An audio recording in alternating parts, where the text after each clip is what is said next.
స్థానిక సంస్థ ఎన్నికలు వస్తున్నాయి. ఎలా ఉండబోతుంది బీఆర్ఎస్ పట్టు? బీఆర్ఎస్ పార్టీ ఖచ్చితంగా గెలుస్తుందండి. ఈ మొన్న జూబ్లీహిల్స్ ఎలక్షన్స్‌లోనే చూడండి. కాంగ్రెస్ ఏమన్నారు, బీఆర్ఎస్ అసలు ఉండదన్నారు. కానీ మాకు ఎన్ని ఓట్స్ వచ్చాయండి. మాకు లాస్ట్ టైమ్ గోపన్న గారు ఎన్ని ఉన్నాయో అన్నీ వచ్చాయి. ఏం తగ్గలేదు మాకు. కాబట్టి బీఆర్ఎస్ ఎట్లయినా వస్తుంది. అది మాకు నమ్మకం ఉంది. కానీ 25,000 మెజారిటీతో గెలిచిన నవీన్ యాదవ్ అంటే కాంగ్రెస్ బీఆర్ఎస్‌ని వద్దనుకుంటుంది జూబ్లీహిల్స్ నియోజకవర్గం. బీఆర్ఎస్ అందం కూడా జూబ్లీహిల్స్ నుంచే మొదలైందని కూడా మరి ఇప్పుడు కాంగ్రెస్ వాళ్ళందరూ కూడా ఆరోపిస్తున్నారు. లేదండి. బీఆర్ఎస్ ఉంది గాబట్టే మీకు అన్ని అంటే ఇప్పుడు మాకు 75,000 ఓట్స్ వచ్చాయి. అంతకంటే ముందు కాంగ్రెస్ ఉండే, ఎంఐఎం సెపరేట్ ఉండే. ఇప్పుడు ఎంఐఎం జాయిన్ అయింది, కాంగ్రెస్ జాయిన్ అయింది కాబట్టి వాళ్ళకి అన్ని సీట్స్ అన్ని ఓట్స్ వచ్చినాయి. లేకపోతే ఎక్కడికెళ్ళి వస్తదండి? బీఆర్ఎస్ క్యాడర్ ఉంది గాబట్టే మాకు 75,000 ఓట్స్ వచ్చినాయి. మేడం కాంగ్రెస్ వాళ్ళు మాట్లాడుతూ కూడా బీఆర్ఎస్ పార్టీ ఇంక అంతరించిపోద్ది. బీఆర్ఎస్ పార్టీ ఆఫీస్ మీదకే బుల్డోజర్లు పంపిస్తామని కూడా కాంగ్రెస్ వాళ్ళు మాట్లాడుతున్నారు. దీన్ని ఏ విధంగా చూడొచ్చు అంటారు ప్రజలు కూడా? వాళ్ళు ఎన్ని బుల్డోజర్లు పంపించినా మేమైతే భయపడేది ఏమీ లేదు. ఎందుకంటే వాళ్ళు అన్ని అన్యాయంగానే వస్తున్నారు కానీ న్యాయంగా అయితే ఏమీ లేదు. ఇప్పుడు జూబ్లీహిల్స్ ఎలక్షన్స్ కూడా న్యాయంగా గెలిచిందని మేము అనుకోవట్లేదు. కాబట్టి మేము బుల్డోజర్లు వచ్చినా ఏదొచ్చినా మేమైతే భయపడేది ఏమీ లేదు. నిజంగానే బీఆర్ఎస్ క్యాడర్ ఉండకపోవచ్చండి నెక్స్ట్? లేదండి. మీరు ఇప్పుడు ఇవాళ చూశారు మన జూబ్లీహిల్స్ ఎలక్షన్‌లో క్యాడర్ లేనిది అన్ని ఓట్స్ ఎక్కడికెళ్ళి వస్తాయి మీరే చెప్పండి.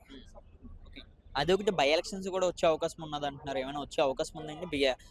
బై ఎలక్షన్స్ లో కూడా గెలిచేది ఇప్పుడు ఏవైతే ఉన్నాయో 10 సీట్స్ ఉన్నా కూడా అవి మళ్ళీ బీఆర్ఎస్ గెలుస్తుందంటారు. అవి కూడా కాంగ్రెస్ ఖాతాలోకి వెళ్ళే అవకాశం ఉందా? ఇప్పుడు ప్రభుత్వం ఉంది కాబట్టి వాళ్ళది వాళ్ళకుంటది. వాళ్ళ పవర్ వాళ్ళు చూపించుకుంటారు. మాది మేము చూపించుకుంటాం. ఇంకా ప్రజల మీద డిపెండ్ ఉంటుంది. ఎవరు గెలుస్తారా, ఎవరు ఓడతారా అనేది ప్రజలే నిర్ణయం చేసుకోవాలి.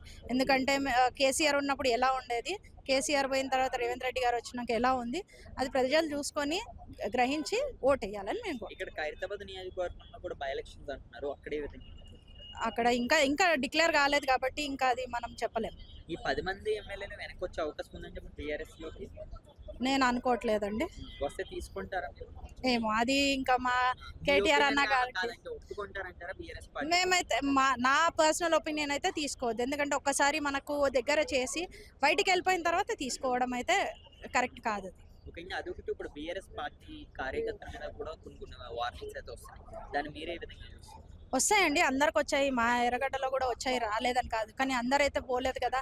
అందరు గట్టిగా నిలబడి పోటీ ఇచ్చి మీరు ఏం చేసినా కానీ మేము రెడీ ఉన్నాం అనే విధంగా మేము స్టాండ్ బై తీసుకొని, ఎందుకంటే మాకు పార్టీ సపోర్ట్ ఉంది.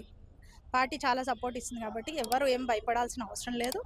మేము వాళ్ళు ఎన్ని పంపించినా ఎన్ని భయాలు పెట్టినా కానీ మేము భయపడేదా. స్థానిక సంస్థ ఎన్నికల్లో కూడా డిపాజిట్లు కూడా రానివ్వమంటారు కాంగ్రెస్ వాళ్ళు అనేది అనుకుంటారండి, ప్రజలు ఇచ్చేది ఇస్తారు కదా. చాలా బాగుంటుంది. యాక్చువల్లీ మొత్తం అంతా కూడా జిహెచ్ఎంసీ ఎంత చూసుకుంటే కూడా కేటీఆర్ గారు మున్సిపల్ శాఖ మంత్రిగా ఉన్నప్పుడు, ఐటీ మినిస్టర్గా ఉన్నప్పుడు ఎంత డెవలప్మెంట్లు జరిగినాయో, హైదరాబాద్ గత 10 సంవత్సరాల క్రితం ఎలా ఉందో ఈ రోజు ఎలా ఉందో కళ్ళ ముందు కనిపిస్తున్న అభివృద్ధి, కళ్ళ ముందు కనిపిస్తున్న నిదర్శనాలు కనిపిస్తున్నాయి. అభివృద్ధి కానీ, సంక్షేమం కానీ, ప్రజలు అందుకున్న విధానం కానీ, ప్రజలందరూ కూడా బీఆర్ఎస్ పార్టీని కోరుకుంటున్నారు. కేటీఆర్ గారు మున్సిపల్ మినిస్టర్గా కేవలం తెలంగాణ రాష్ట్రం కాదు, యావత్ ప్రపంచమంతా తిరిగి చూసే విధంగా కేటీఆర్ గారు అంత బ్రాండ్ ఇమేజ్ తీసుకొచ్చారు. అడ్మినిస్ట్రేషన్, మున్సిపల్ అడ్మినిస్ట్రేషన్ మినిస్ట్రీ పదవికి అంత బ్రాండ్ ఇమేజ్ తీసుకొచ్చారు. కాబట్టి మొత్తం అంతా కూడా ప్రజలు కోరుకుంటున్నారు కేటీఆర్ గారిని. కాబట్టి జిహెచ్ఎంసీ అంతా కూడా వన్ సైడ్ స్వీప్ చేయబోతుంది మేడం. కానీ ఇంకా బీఆర్ఎస్ పార్టీ క్యాడర్ లేకుండా అయిపోద్ది. ఇంకా ఓటమి ఇంకా బీఆర్ఎస్కి ఇంకా తప్పదు. జూబ్లీహిల్స్ నుంచి అంత మొదలైందని కూడా మరి వాళ్ళు ఆరోపిస్తున్నారు.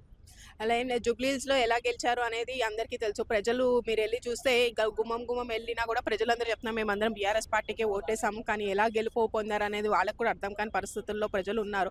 ఎందుకంటే ప్రతి ఒక్కరు కూడా ప్రజలు మాకు నైతికంగా మేము గెలిచాం. జూబ్లీహిల్స్ కూడా ఏంటంటే వాళ్ళు ఏ ఓట్లతో గెలిచారో వాళ్ళ మనస్సాక్షికి వాళ్ళకు కూడా తెలుసు, వాళ్ళు ఎలా గెలిచారు అనేది కూడా తెలుసు. మీరు చూసుకుంటే ముఖ్యమంత్రి గల్లీ తిరగాల్సిన పరిస్థితి జూబ్లీహిల్స్లోకి తీసుకొచ్చామంటే ప్రజలు ఎంతగా బీఆర్ఎస్ పార్టీని కోరుకుంటే ముఖ్యమంత్రి కానీ, అడ్మినిస్ట్రేషన్ కానీ, పోలీస్ వ్యవస్థ కానీ, జిహెచ్ఎంసీ అధికారులు కానీ ఏ విధంగా మీరు వాళ్ళు అంతా కూడా ప్రలోభం చేసినా కూడా 75,000 ఓట్లు మాకు వచ్చినాయి అంటే మీరు అర్థం చేసుకోవచ్చు. బీఆర్ఎస్ పార్టీ మొత్తం ప్రజలందరూ కూడా పార్టీ వైపే ఉన్నారు. వాళ్ళకి ఏదైతే మెజారిటీ వచ్చిందో అది ఎలా వచ్చిందో వాళ్ళ విజ్ఞతకే వదిలేస్తున్నాము. ఎందుకంటే ఇవన్నీ మాట్లాడుకుని ప్రయోజనం లేదు. కానీ మేము ఏమంటున్నామంటే బీఆర్ఎస్ పార్టీ వైపు ప్రజలు ఉన్నారు. ఇలా అన్ని ఎలక్షన్స్ చేయలేరు. ఇప్పుడు బై ఎలక్షన్ కాబట్టి, సింగిల్ ఎలక్షన్ కాబట్టి మొత్తము ఏదో వాళ్ళకి చేతనైనంత ప్రలోభాలు చేయడానికి ప్రయత్నించారు. కానీ ఇది అన్ని ఎలక్షన్లు చేయలేరు. జిహెచ్ఎంసీ 150 స్థానాల్లో వాళ్ళు చేయడం అనేది చాలా కష్టం. డెఫినెట్‌గా బీఆర్ఎస్ పార్టీ స్వీప్ చేయబోతుంది. మేడం అదే విధంగా ఏంటి ఇప్పుడు స్థానిక సంస్థ ఎన్నికల్లో కూడా డిపాజిట్లు కూడా రాకుండా చేస్తాం బీఆర్ఎస్‌కి అంత గ్యారంటీగా వాళ్ళు ఏ ధైర్యంతో చెప్తారు అనుకోవచ్చు. గతంలో కూడా చూసుకుంటే ఏ స్థానిక సంస్థ ఎన్నికల్లో బీఆర్ఎస్ అధికారంలో ఉన్నప్పుడు ఏ విధంగా ఉన్నదన్నది కూడా చూడొచ్చు. మరి ఇప్పుడు ఎలా ఉంటుందండి?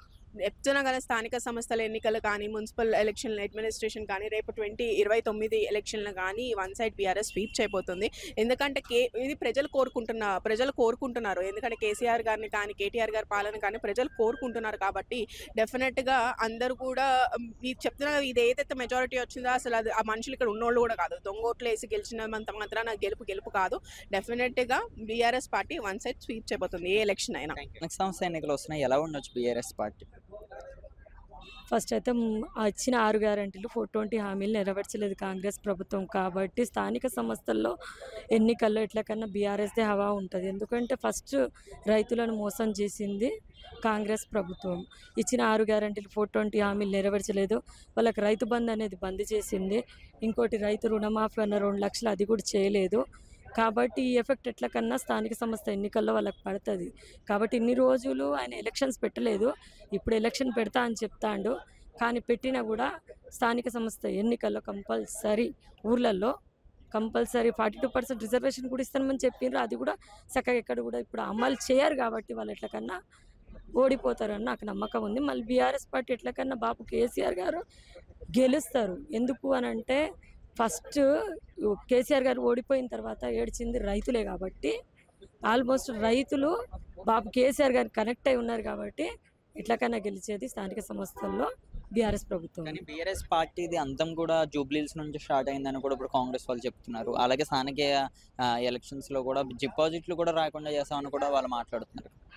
డిపాజిట్ కూడా రాకుండా చేస్తామని చెప్తాండు కదా. జూబ్లీహిల్స్లో 75,000 మెజారిటీ వచ్చింది. అర్థమైంది. అంతకుముందు 80,000 వచ్చారు. 5,000 తగ్గింది. అంతేగాని ఎట్లా గెలిచింది జూబ్లీహిల్స్లో అనేది మనం అందరం చూస్తున్నాం కదా. జూబ్లీహిల్స్లో ఎట్లా గెలిచిండ్రు? ఓట్లు రెగ్గింగ్లు చేసి 2,500 ఓటుకి ఇచ్చి, చీరలు ఇచ్చి, కుక్కర్లు ఇచ్చి, ఇవి అవి అన్నీ ఇచ్చి వాళ్ళు గెలిచిండ్రు. కానీ నైతికంగా గెలిచింది మాత్రం ఓన్లీ అక్కడ బీఆర్ఎస్. అంటే రెగ్గింగ్ చేసి ఫేక్ ఓట్లు వేసినా కూడా అంతా చేసినా కూడా వాళ్ళకు వచ్చిన మెజారిటీ 20,000. వాళ్ళు చేసిన పనికి 50 లక్షల మెజారిటీ రావాలి కదా, రాలేదు కదా. అంటే అక్కడ కూడా ఇప్పుడు అర్థమైందా, జూబ్లీహిల్స్లో కూడా నైతికంగా గెలిచింది బీఆర్ఎస్ పార్టీనే. కేవలం వాళ్ళు గెలిచింది ఓట్లు కొనుక్కొని గెలిచిండ్రు అంతే. అంతకు మించి అక్కడ ఏం జరగలేదు. మేడం నిన్న నవీన్ గారు వాళ్ళ నాన్నగారు ఒక ఛానల్కి ఇంటర్వ్యూ ఇస్తూ ఇక్కడ తెలంగాణ భవనే లేకుండా చేస్తాము, బుల్డోజర్లు పంపిస్తామని కూడా ఆయన మాట్లాడుతున్నారు కదా. దీన్ని ఏ విధంగా చూడొచ్చు? తెలంగాణ భవన్ అనేది తెలంగాణ ప్రజల ఆత్మగౌరవానికి ప్రతీక. ఇక్కడ ఎస్టీ కానీ, ఎస్సీ కానీ, బీసీ కానీ, మైనార్టీలు కానీ ఎవరైనా కావచ్చు, అందరికీ కలగలిపి బాపు కేసీఆర్ గారు ఎంతో అద్భుతంగా నిర్మించారు. ఇది ఒక్కరిది కాదు, ప్రతి ఒక్కరిది. కాబట్టి అటువంటి మాటలు మాట్లాడకుంటే మంచిది అని చెప్తాను. కానీ బీసీ భవన్ కింద కూడా మారుస్తాను, పేరు కూడా మారుస్తాను. ఇక్కడ ఆయన గెలిచింది ఆయన కొడుకు. పేర్లు మార్చడానికి కాదు, ఇచ్చిన 6 గ్యారంటీలు 420 హామీలు నెరవేర్చడానికి గెలిచిండ్రు. కానీ పేర్లు మారుస్తా, అది మారుస్తా, ఇది మార్చడానికి కాదు కదా. అది గుర్తుపెట్టుకొని మాట్లాడాలి. ఎందుకంటే 4 సార్లు నిలబడి ఏదో ఒక్కసారి ప్రజల పుణ్యమో ఓట్ల రెగ్గింగ్ కారణంగా గెలిచిండు కాబట్టి ఆయన అది గుర్తుపెట్టుకొని మాట్లాడితే మంచిది. ఎందుకంటే తెలంగాణ భవన్ అనేది జనతా గ్యారేజ్ లెక్క. ఇక్కడ ఏ సమస్య వచ్చినా కూడా, అది లకచర్ల సమస్య కావచ్చు, ఏ ఇతర సమస్యలు వచ్చినా కూడా ఇక్కడ వచ్చేసి ప్రజలు, అర్థమైందా, మన ఇంట్లో ఎట్లయితే సమస్యలు వస్తే మన ఇంట్లో ఎట్లా చెప్పుకుంటామో ఇక్కడ చెప్పుకుంటారు. అది హైదరాబాద్ బాధ్యతలే కావచ్చు.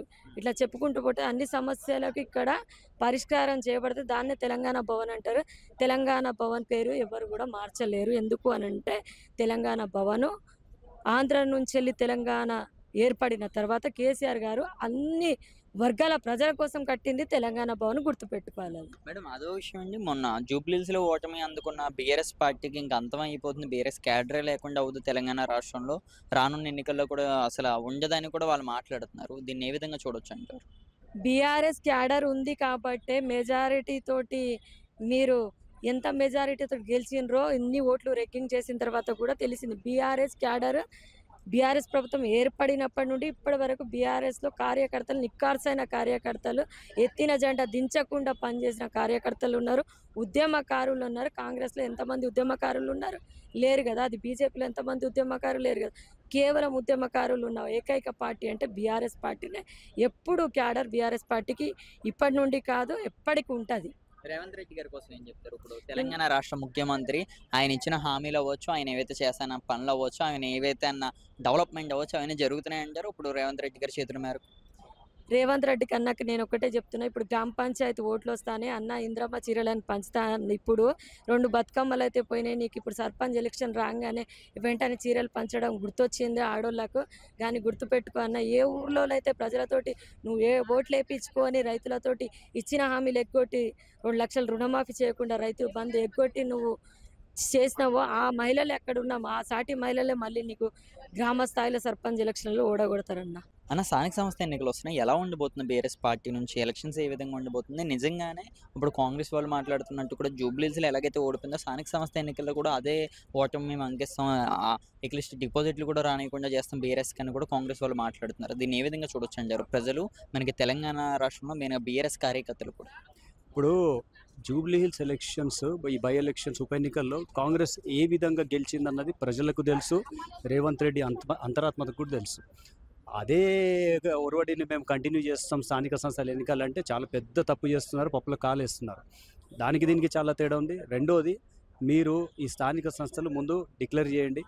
మీరు జెడ్పీటీసీ కూడా డిక్లేర్ చేస్తున్నారు. మీరు వచ్చే ఈ 10 ఎమ్మెల్యేలను కూడా రాజీనామా చేయించండి, జిహెచ్ఎంసీ కూడా పెట్టండి. ఎవరి సత్తా ఏంటో మేము చూపెడతాం. మేము జూబ్లీ హిల్స్లో నైతికంగా మేము గెలిచాము అని ఎందుకు అంటున్నామంటే మీకు 2 విషయాలు చెప్తాను ఇక్కడ. ఆదరబాదరం మీరు అజరుద్దీన్ గారికి మంత్రి పదవి ఇవ్వడం ఒకటి. రెండోది, 24 గంటల్లో ఎలక్షన్ కోడ్ వస్తుందన్నప్పుడు మీరు కబ్రస్థాన్కి ల్యాండ్ ఇవ్వడం 2. మూడోది, ఇంక్లూడింగ్ సీఎం క్యాబినెట్ మొత్తం నెల రోజులు నిద్రపోకుండా యూసుఫ్గూడలో, ఎర్రగడ్డలో, బోరబండలో, గల్లీలో మీరు నిద్రపోయింది ఒకటి. సో నేనేమంటున్నా అంటే, మేము ఏది చేసినా దానికి కాపీ కొట్టి మీరు నెక్స్ట్ అక్కడికి వస్తున్నారు అంటే మిమ్మల్ని నిద్ర లేకుండా మేము చేసినాం అక్కడ. సో మీరు ఏ లెవెల్ అక్కడ కూర్చొని మీరు అన్ని ఏజెన్సీస్, ఎన్నికల కమిషన్ కానివ్వండి, పోలీసులు కానివ్వండి, అట్లాగే మీ రాజకీయ పార్టీలు ఎంఐఎం కానివ్వండి, మిగతా బీజేపీ కానివ్వండి, కాంగ్రెస్, వీళ్ళందరూ ఒకటై ఆడిన నాటకం కాబట్టి మీకు ఏదో ఆ చేసిన బోగసింగ్తో మీకు వచ్చిన మెజారిటీ అది. సో మీరు దాన్నే బేస్ చేసుకొని మీకు స్థానిక సంస్థల్లో మీరు వస్తున్నారంటే దానికి రివర్స్గా మీకు రాబోతుంది రిజల్ట్. అది కూడా మీరు చూస్తారు. మా పరంగా మేము 100% మేము ప్రిపేర్ అయి ఉన్నాం, చాలా గట్టిగా ప్రిపేర్ అయి ఉన్నాం. మా కింది స్థాయి క్యాడర్ నుంచి మాకు కేసీఆర్ గారి దాకా ప్రతి వారు ఇచ్చిన దిశానిర్దేశాన్ని అనుగుణంగా మేము దానికి పనిచేస్తాం. ఎట్లా గెలుస్తామన్నది ఇంకా మాటలు కాకుండా చేతలనే మేము చూపెడతాం. ఆయన ఏం చేశాడని చెప్పేసి స్థానిక సంస్థల్లో ఆయన ఏది మన ఎన్నికలకు వెళ్తున్నారు ఆయన, మీరు చెప్పండి నాకు. గ్రామ స్థాయి నుంచి మొదలు పెడితే రాష్ట్ర స్థాయి వరకు ఎక్కడ ఒక ఇటుక పెట్టింది లేదు, ఒక ప్రాజెక్టు కట్టింది లేదు, ఒక కొత్త సంక్షేమ పథకం లేదు, ఒక అభివృద్ధి కార్యక్రమాలు లేవు. మీకు ఎందుకు ఓటేయాలి అంటే మీరు ఈ దాదాగిరి చేసుకోవడం, ఈ గుండాగిరి చేసుకోవడం, మీరు బోగసింగ్ చేసుకోవడం, మీరు ఎంఐఎం లాంటి పార్టీని తోడు పెట్టుకోవడం తప్పించి మీరు ప్రజా సమస్యల మీద మీరు దృష్టి కేంద్రీకరిస్తే ఖచ్చితంగా మీకు ఓట్లు పడేటి. కానీ మీకు ఆ ధ్యాస లేదు. కాంగ్రెస్ గత 50 ఏళ్లలో కూడా చేసింది అదే కాబట్టి ఇప్పుడు బీహార్లో ఏం జరిగింది చూశారు. మీరు పోటీ చేసింది 61 సీట్లలో 6 వచ్చినాయి మీకు. అంటే ఒక ప్రాంతీయ పార్టీ కంటే హీనంగా తయారైనది. ఒక ఇండిపెండెంట్గా నిలబడతారు కదా, ఆ పార్టీల కంటే హీనంగా. సో బీఆర్ఎస్ పార్టీని ఆయన అట్లా శ్రీశైలం గారు మాట్లాడడం, రెండోది ఆయన స్టేట్మెంట్స్ కూడా మేము వింటున్నాం. అంటే దీన్ని బట్టి మీకున్న అహంకారము, రెండోది రాజకీయంలో మీరు ఎట్లాంటి రాజకీయాలను మీరు ప్రోత్సహిస్తున్నారు అనే దానికి ఇది ఒక సంకేతం తప్పించి బీఆర్ఎస్ని ఒక 1% కూడా నష్టపరిచే దమ్ము మీకు లేదు, ఆ స్థాయి మీది కాదు. అదొకటి అన్న. ఇప్పుడు మాట్లాడుతూ కూడా శ్రీశైలం యాదవ్ గారు, నవీన్ వాళ్ళ నాన్నగారు, నేను మాట్లాడుతూ కూడా కొన్ని చెప్పారు. బుల్డోజర్లు పంపిస్తాము, తెలంగాణ భవన్ పేరు మార్చి బీసీ భవన్గా మారుస్తాము, మొత్తం బీఆర్ఎస్ క్యాడర్నే లేకుండా చేస్తానని కూడా మరి ఆయన మాట్లాడుతున్నారు. దీనికి మీరు ఏమైనా బెదురుతున్నారా? 3 రోజులు అయింది, మరి ఒక్క బుల్డోజర్ రాలేదుగా. చెప్పి 3 రోజులు అయింది, మరి రావాలిగా లోపలికి బుల్డోజర్. 1 వీక్ ప్రమాణ స్వీకారం అయిపోయిన తర్వాత ఇవన్నీ శ్రీశైలం గారి విజ్ఞతకి వదిలేయాలి. ఎందుకంటే ఆయన వయస్సు, వాళ్ళ బాబు ఎమ్మెల్యే అయ్యారు, ఆయన ఎంత హుందాగా ఉండాలి, అవన్నీ వదిలేసి ఆయన ఎందుకు ఇట్లాంటి మాట మాట్లాడుతున్నారో ఆయనకు తెలుసు, రేవంత్ రెడ్డి గారికి తెలుసు. అంటే కాంగ్రెస్ అనే పదం రాహుల్ గాంధీ చాలా గట్టిగా ఆలోచించాలి. ఎట్లాంటి వాళ్ళని సీఎం చేశారు, ఎట్లాంటి వాళ్ళని ఎమ్మెల్యేలు చేస్తున్నారు, ఫ్యూచర్ ఆఫ్ కాంగ్రెస్ ఇంకా ఈ 0 అయిపోయింది ఈయన ఈ డైలాగ్లతో ఎవరిని బెదిరిస్తున్నారు? క్యాడర్ని మీరు నష్టపరుస్తారా? మేము చేశాం కదా, మరి మేము అన్ని చోట్ల పని చేసాం, షేక్పేటలో చేసాం, జూబ్లీ హిల్స్ మిగతా వాటిలో చేసాం, కేటీఆర్ గారి రోడ్ షోలు చేసాం, మేము అన్నీ చేసాం. మరి ఎక్కడ కూడా మా క్యాడర్ని బొందబెట్టలేదు కదా. మీరు డైలాగ్ చెప్పి 3 రోజులు అయింది, మరి బుల్డోజర్ రాలేదు కదా. సో నేనేమంటున్నా అంటే ఏదో ప్రజల్లో మీరు కొద్దిగా పేరు తీసుకోవడానికి ఈ డైలాగులు చెప్పి కాలం వెళ్ళ తీసుకోవడం కాదు, పని చేయండి, ప్రజలకు అవసరం వచ్చే పనులు చేయండి, ప్రజలు నచ్చే మాటలు మాట్లాడండి, కానీ ఈ బెదిరింపులకు పాల్పడకండి. కొత్తగా ఎన్నికయ్యారు ఎమ్మెల్యే గారు, ఆయన ప్రజల సమస్యల మీద దృష్టి కేంద్రీకరిస్తే బాగుంటుంది. అదొకటి. ఇప్పుడు 10 మెంబర్స్ ఎవరైతే ఎమ్మెల్యేలు వెళ్ళిపోయారో 10 మంది కూడా వాళ్ళని ఇప్పుడు మళ్ళీ రిజెక్ట్ చేసే అవకాశం ఉందా, లేకపోతే మళ్ళీ అక్కడ కూడా బై ఎలక్షన్స్ వస్తే అక్కడ కూడా కాంగ్రెస్ గెలిపోయే అవకాశం ఉంది? వాళ్ళ ముఖం వాళ్ళకి ఏమొస్తుంది, ఈ ఒక్క ఎలక్షన్కి ఆపసోపాల పడి ఇంత రిగ్గింగ్ చేసుకొని మొత్తం ఏజెన్సీస్ని ఒకటి చేసుకుంటే వాళ్ళకి ఇది వచ్చింది. అట్ ఏ టైమ్ వాళ్ళు 10 బై ఎలక్షన్ పోటీ తట్టుకునే వాళ్ళకి స్తోమత ఉందా, లేకపోతే వాళ్ళకి ఏమైనా ప్రోగ్రెసివ్ పాయింట్స్ ఉన్నాయా అది చేయడానికి? అది చెయ్యలేకనే వాళ్ళు ఇప్పటి వరకు వాళ్ళని డిస్క్వాలిఫై చేయలేదు. స్పీకర్ తలుచుకుంటే ఒక సెకండ్ పని అది ఎందుకు చేయట్లేదు? నేను అదే అంటున్నా, ఆయన రాజ్యాంగబద్ధం ఇంత గౌరవప్రదమైన పదవిలో ఉండి ఆయన పదవి, ఆయన కుర్చీని ఆయన మోసం చేస్తున్నాడు. ఆయనకు కూడా తెలుసు ఇది రాజ్యాధికారం జరిగింది, డెఫినెట్లీ సుప్రీంకోర్టు వీళ్ళను డిస్క్వాలిఫై చేస్తుందని. వాళ్ళు సుప్రీంకోర్టు ఆర్డర్ చేసే ముందు మీరు రాజీనామా తీసేసుకోవాలి కదా, మీరే డిస్క్వాలిఫై చేయాలి కదా. మీకు కూడా తెలుసు కండువాలు కమ్ముకున్నారు, అవి కాంగ్రెస్ కండువాలు కావంట, అది ఇండియా కండువాలు అంట.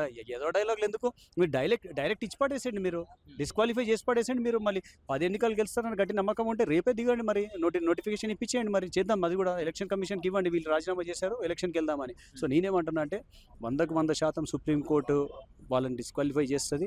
100% 10 నియోజకవర్గాల్లో ఉప ఎన్నికల్లో తథ్యం. అందులో బీఆర్ఎస్ ఒక రీసౌండ్ వచ్చే పద్ధతిలో గెలుస్తామన్న గట్టి నమ్మకం మాకుంది. ఎందుకు అంటే ఈరోజు మాకు పడ్డ ఓట్లు మీరు చూస్తే ఎక్కడ కూడా మీరు ప్రలోభాలు పెట్టినారు, మీరు ఏజెన్సీలను కొన్నారు, మీరు అన్ని తప్పులు తడకలు డేటా క్రియేట్ చేశారు, డిలీటెడ్ డేటాను కూడా రిమూవ్ చేయలేదు. మీరు ఏమేం చేయాలో ప్రతి ఇంటికి అన్ని నానా రకాల అన్ని తతంగులు చేసినా కూడా 75,000 ఓట్లు మేము సాధించగలిగామంటే ప్రజల్లో మా పార్టీ ఎంత పటిష్టంగా ఉన్నదానికి నిదర్శనం. సో ఎక్కడ కూడా మేము వెనుక తగ్గేది లేదు. స్థానిక సంస్థల ఎన్నికలైనా కూడా, అది జిహెచ్ఎంసీ ఎన్నికలైనా కూడా, ఇప్పుడు రేపు రాబోయే 10 నియోజకవర్గాల ఉప ఎన్నికలైనా కూడా చాలా గట్టి మెజార్టీతో గెలుస్తాం. Thank you.